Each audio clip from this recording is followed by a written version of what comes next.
Good morning, guys. Hope everybody's okay out there in YouTube world. This has probably been, I don't know, not quite sure, fourth, fifth video this week. I'm not quite sure, to be honest. It's becoming a regular habit with me, isn't it?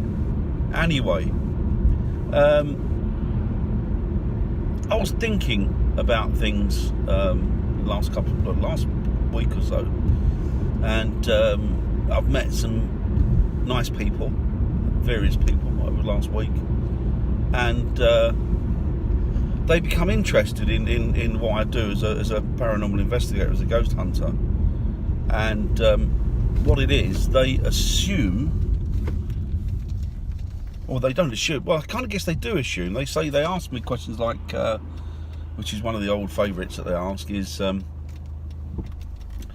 you're a paranormal investigator, and they think that kind of makes me some sort of crackpot weirdo, and I don't know, maybe it does, maybe I'm a crackpot weirdo, but hey, there's nothing wrong with being a bit of a crackpot and being a bit of a weirdo in this world.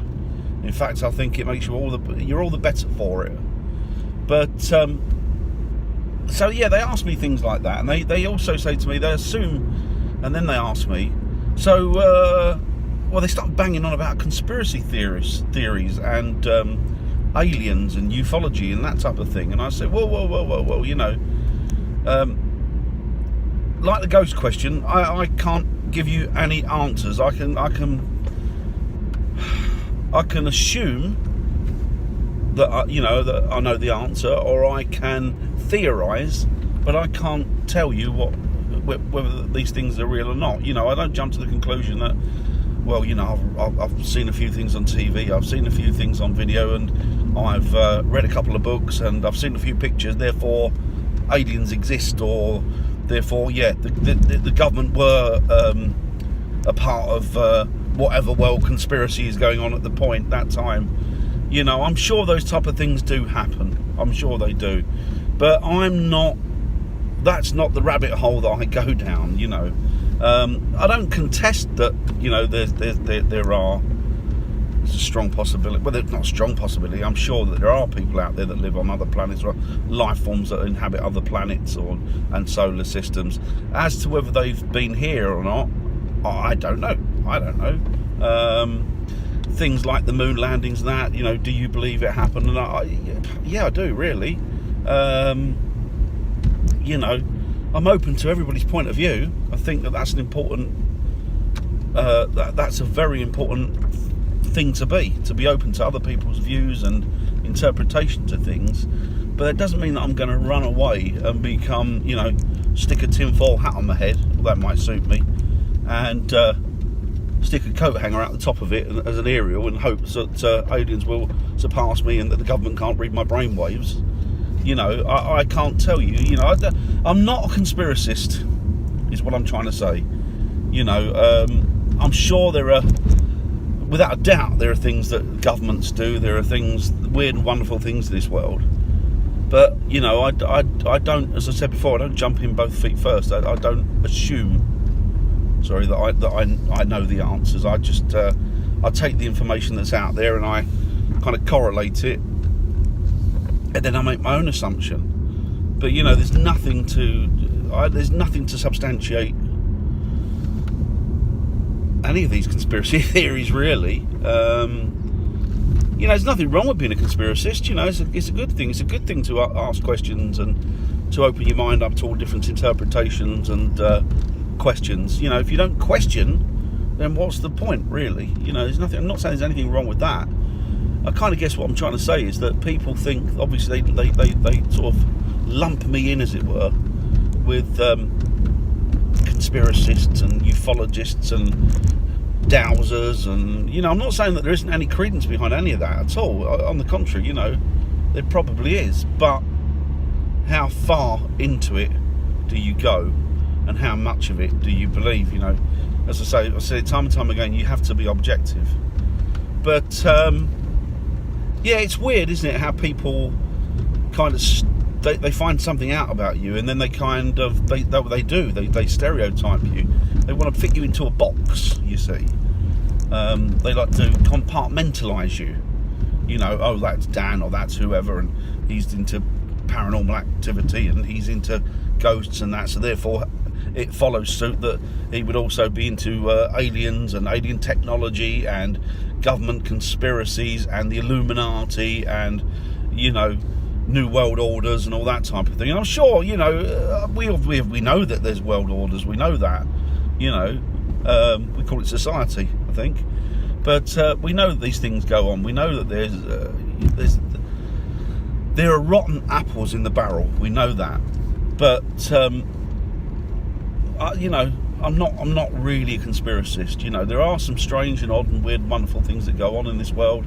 There are things that have, the more you question it, then the more answers it opens up. And that's the same with ghost hunting as well, really.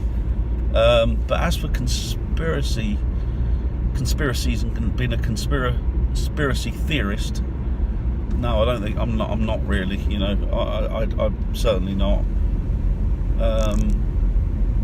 But as I say, that's not to say that I don't give credence to other people's opinions and theories. You know, it's, as I say before, it's a second ago. You know, it's opening your mind up to all different interpretations. It's seeing what's out there, calculating things, correlating information and evidence, and then basically coming up with your own answer or beliefs. Yeah, I don't know what you guys believe. You know, people come to me and say, well, I don't believe in ghosts. That's absolute nonsense. I don't give it a minute's thought. That's fine. Yeah, that's fine. That's your opinion. I respect that, you know. So yeah, it's just a case of listening to everybody else's opinions, taking on board what other people say, and taking everything into consideration. But I've certainly not. I've seen some weird things in the sky, but you know, if they're UFOs, I don't know. I really don't know. You know, I do know that normal or weather patterns can be sometimes quite unusual. What with things like ball lightning and you know,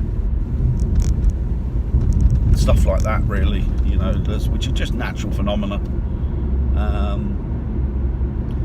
But yeah, I think that it's okay being a conspiracy theorist. It's fine, but don't get carried away with it. Don't let that become all that your life is about. Because if you do that, then you tend to miss out on a lot of the good stuff in life. You know, you know, life's short. We know that. Life is sweet. It's the most precious gift that we have, that we're given. So don't waste it chasing your tail. You know. And now people are going to say, "Oh, he's part of the Illuminati. He's obviously a conspiracy. Oh, don't trust him. He's in the pocket of whoever. He's a government official. He's CIA. He's MI5. He's no." All I'm trying to say is, sure, dip your toes in, look at the theories, enjoy them, conclude what you will from them, but don't let that become you. Don't let that become everything about you. You know, life is so beautiful and so sweet that you need to get your eyes open and make the most of it. Enjoy it. So that's it, really, guys. I hope that it was a bit of a ramble. I'm not sure that I've got any answers from what I've just said, really. But just take it easy. So look, I can't believe this. Look, I'm in Cambridgeshire today, again for the second time this week, and I'm off to do a bit of work. And it's a glorious day. It's absolutely beautiful again. I don't know what we don't deserve this, but you know, get out there, make the most of it, enjoy yourselves. I keep saying that, but I really do mean it. Stay happy, stay healthy, and be kind to one another. And I will speak to you soon. Take it easy, guys. Bye.